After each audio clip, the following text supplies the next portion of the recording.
A golden meteor, roughly 10 meters in diameter, descended from the sky. No one knew where it came from. It carried an overwhelming surge of elemental energy as it crashed down with an earth-shattering force. The impact covered a radius of several dozen meters. The blazes in the vicinity were petrified in an instant before shattering into pieces. The meteor continued its descent, plunging into the sea of lava below.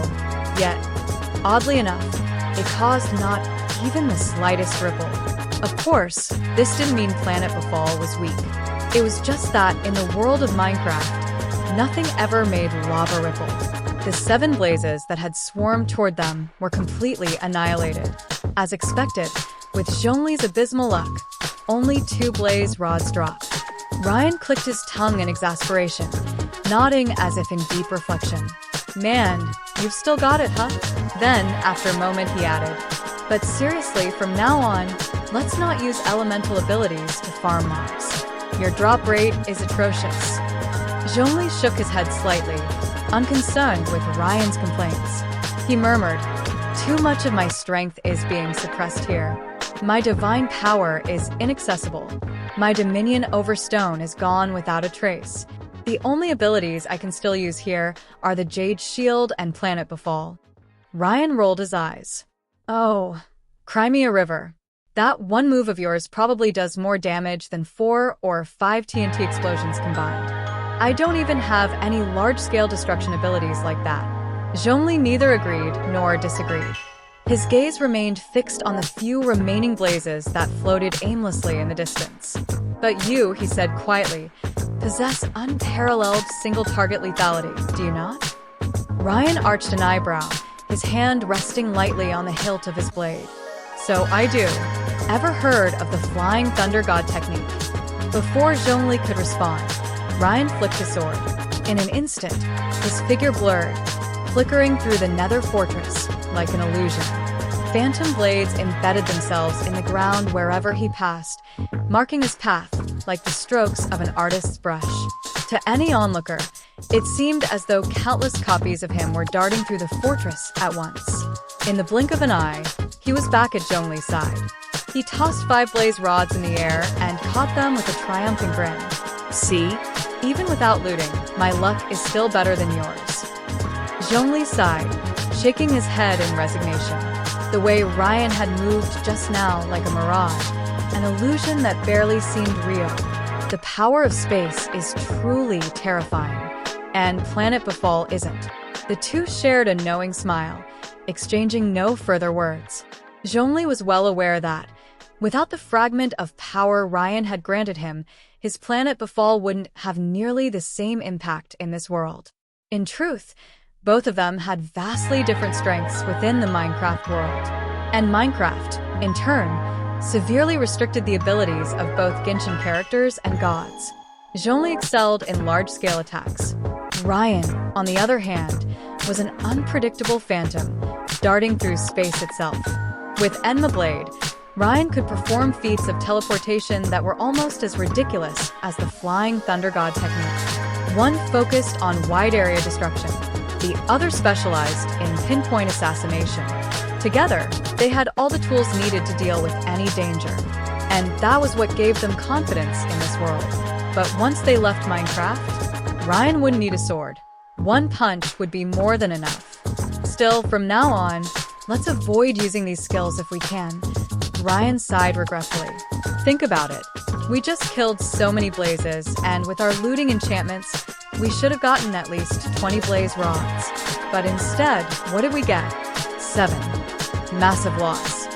Zhongli understood the importance of resources and gave a small nod of agreement. "What about the wither skeletons?" he asked. Ryen surveyed the nether fortress, confirming that there were no more blazes lurking outside.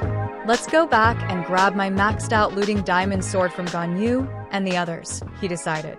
"If I kill 2 wither skeletons and don't get a skull, I swear I'm gonna cough up blood." With that, the two left the area in high spirits. Truth be told, Ryen hadn't seen anyone use their elemental powers in a long time. And ever since he got his hands on a diamond sword and a bow, he hadn't really needed to use Enma Blade or his AK-47 either.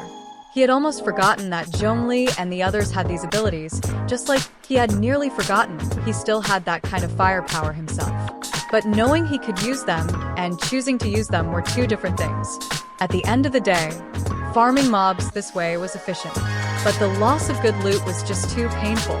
Take this batch of blazes, for example, at least 20 blaze rods gone. Do you know how many alchemy potions that could make? Today, Xiao had once again skipped the mines. Mine number 5 wasn't particularly dangerous, so it didn't really need his presence. With nothing urgent to do, he went up to the Sky Island to check on the mob farm and iron generator. After that, he headed underground to harvest some slime balls. Then, he decided to do a maintenance check on all the automatic systems at Ryen's mansion. As for Cloud Retainer's mountain transformation project, Xiao wanted no part of that. Absolutely not. She wanted to hollow out an entire mountain and then sculpt it into something fancy? No, thank you.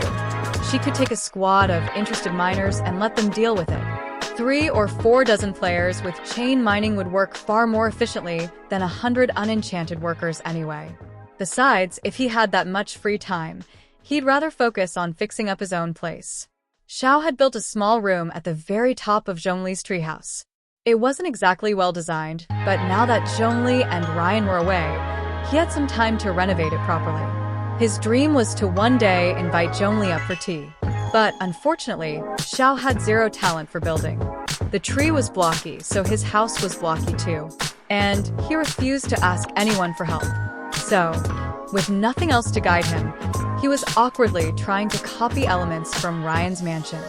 Just as he was struggling to figure out how to expand his treetop garden without ruining the tree's aesthetics, a member of the Millilith came running up below, looking urgently for him. Vigilant Iksha, there's trouble. Something's happened at the base. The next moment, Xiao leaped from his perch, his winged glider unfurling as he descended gracefully to the ground. Speak. His expression was calm, but sharp as he strode quickly alongside the Millilith soldier toward the base. The soldier hurriedly reported.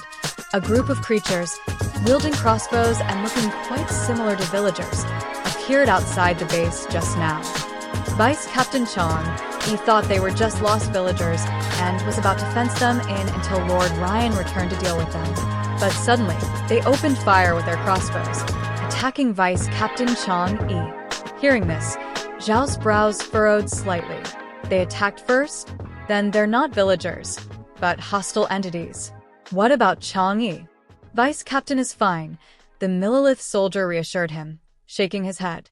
As soon as he realized the attack, he retaliated swiftly.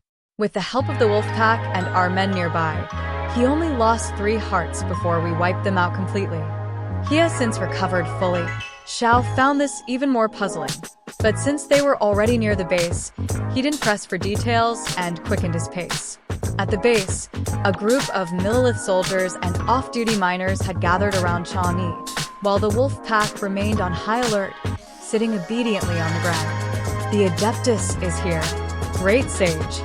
Vigilant Iksha. The moment they saw Xiao, the tense crowd immediately parted, as if reassured by his presence.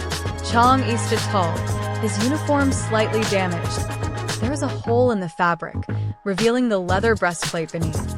That leather armor was a standard issue for all Millilith soldiers, something they wore at all times, even outside the MC world. Iron armor was too heavy, but leather armor was at least manageable in Teyvat. Surprisingly, despite his modified standard issue armor being pierced, the leather beneath remained unscathed. A crucial life-saving detail the Millilith never overlooked. Vigilant Iksha. Chang'e greeted him with a crisp salute. Xiao nodded, his sharp gaze scanning the ground where discarded crossbows and arrows lay, likely the loot dropped by the attackers. After a brief moment of contemplation, he spoke, described the enemies, appearance, numbers, and any other unusual details. Chang'e nodded and recounted. While I was on watch in the lookout tower, I spotted several figures resembling villagers, but their skin was gray, and they were carrying crossbows. The one leading them had a strange banner attached to his back. But the moment I stepped out, they attacked me. Fortunately, with the wolf pack and the others assisting, we swiftly eliminated them. They dropped some arrows, and since my hunger bar was full, I recovered quickly. However, Zhongli hesitated slightly, then lowered his head, his tone tinged with self-reproach. After I killed their leader, a strange status appeared on my personal panel, Bad Omen, with a countdown of 30 seconds. Shortly after, he took a deep breath before continuing. Everyone at the base, including the Millilith and miners, now has a raid progress bar on their panels. Bad Omen. Raid. Zhao's eyes narrowed as he processed this information. He vaguely remembered Ryen mentioning these terms in his monster notes. Flipping through the notebook, he quickly found the relevant entry, and his expression turned somewhat grim. Pillagers. Hostile entities. Or rather, an entire hostile faction.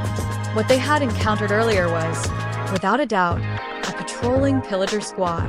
Killing the squad leader automatically inflicted Bad Omen on the killer. If they entered a recognized village before the countdown expired, a raid would be triggered, and the village would be under siege by waves of pillagers. Normally, drinking milk could remove the Bad Omen effect. However, Zhongli had slain the leader while inside the base, which the system recognized as a village. Thus, the raid had been instantly initiated. Zhao exhaled sharply, feeling a slight headache coming on. If it were just a few enemies, it wouldn't be a problem. Killing them would even yield valuable loot. But, according to the notes, raids occurred in multiple waves, each growing progressively stronger. Zhao had no idea just how dangerous this could become, but he knew he couldn't let the Millilith and miners handle it alone. Besides, there was another important detail. The notes mentioned that if they successfully defended against the raid, they would receive the Hero of the Village buff. This buff significantly lowered villager trade prices, which could be incredibly useful for Ryen and the others. After a brief silence, Zhao asked, "How much time do we have before the raid begins?" "Uncertain," Zhongli replied, shaking his head. "Judging by the progress bar, approximately a day." "A day. That should be enough." Zhao nodded, his expression firming. "Send someone to mine shaft number 5 and recall everyone immediately. Strengthen our fortifications, convert all structures to cobblestone. Seal the main entrance with an iron door, and I will go to the Nether to find Lord Ryen. Bring the wolf pack back inside the base and gather iron ingots.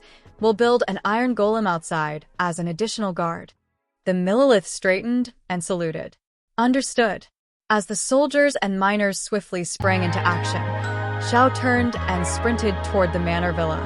The moment he stepped inside, he spotted Cloud Retainer sitting on the ground, studying a large construction blueprint with a furrowed brow. Before she could even react, Zhao urgently called out, "Cloud Retainer, the base is under attack. A massive wave of enemies is about to descend. We need you to hold the line while I go to the Nether to find Lord Ryen." The blueprint in Cloud Retainer's hands slipped from her fingers, rolling onto the ground. Her eyes widened slightly in surprise. An attack? By whom?